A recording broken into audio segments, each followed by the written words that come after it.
জাতীয় যুব দিবসের এই পুণ্য সন্ধ্যায় আমরা আজ এমন এক মহাত্মার স্মরণে একত্রিত, যিনি শুধু ইতিহাসের পাতায় নন, আজও আমাদের চেতনার গভীরে জীবন্ত শক্তি হয়ে বিরাজমান।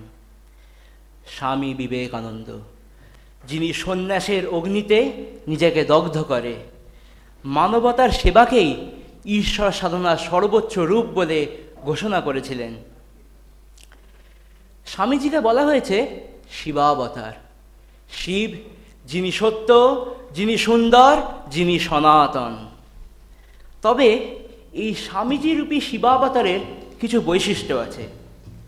এই সন্ন্যাসীরাজ, যিনি সচ্চিদানন্দ স্বরূপ, যিনি ত্রিতাপহারী, যিনি সর্বজ্ঞ, যিনি সূর্য সদৃশ উজ্জ্বল, যিনি দেব ও মনুষ্যগণের পূজ্য, যিনি বেদমূর্তি, যিনি নররূপে নরের মঙ্গলের জন্য আবির্ভূত হয়েছেন।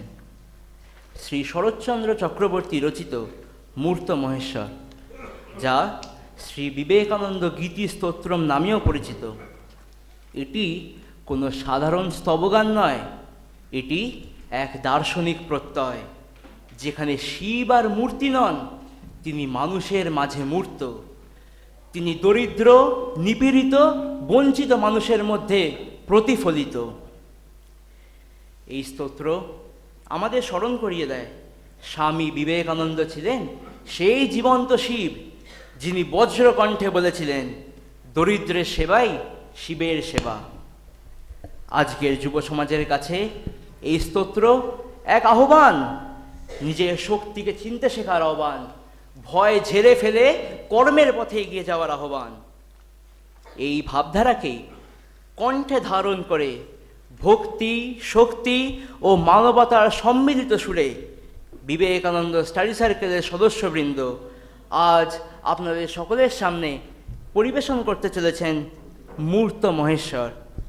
আসুন আমরা এই শিবরূপী বিবেকানন্দের স্তোত্রকে শুধু শ্রবণ না করে আমাদের জীবন চর্চায় রূপান্তরিত করি।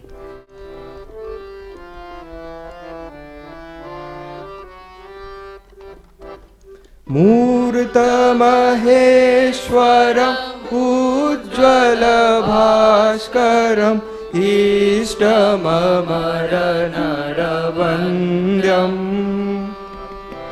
मूर्त महेश्वरम् उज्ज्वल भास्करम् इष्टममर नरवन्द्यम्। वन्दे वेदतनुमुज्झितगर्हित काञ्चनकामिनीबन्धम्। वन्दे वेदतनुमुज्झितगर्हित काञ्चनकामिनीबन्धम्। मूर्तमहेश्वरम् उज्ज्वल भास्कर इष्टममर नरवन्द्यम्।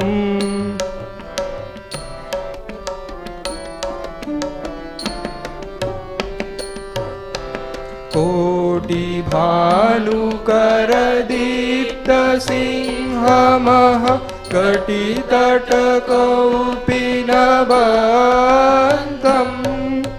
कोटिभानुकरदीप्तसिंहमः कटितटकौपीनबन्धम्।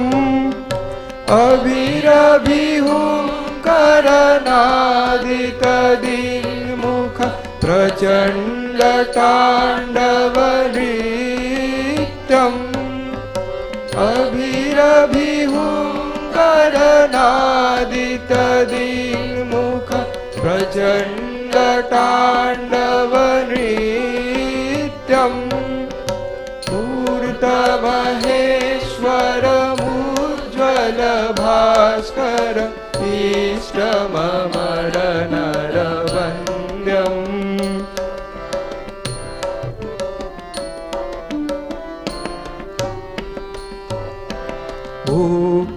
मुक्तिमुक्तिकृ कृपाकटाक्ष प्रेक्षणम् अघदलविरलनदक्षम् भुक्तिमुक्ति कृपाकटाक्ष प्रेक्षणम् अघदलविरलनदक्षम्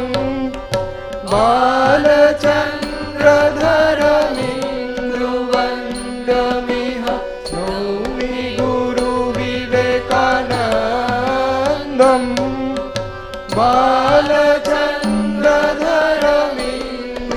बालचन्द्रधरमिन्दुवन्द्यमिह नौमि गुरुविवेकानन्दम्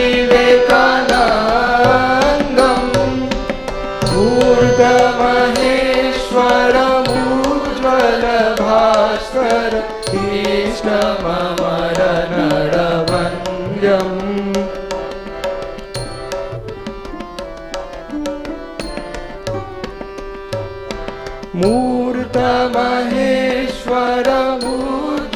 मूर्तमहेश्वरमुज्ज्वलभास्कर इष्टममरनरवन्द्यम्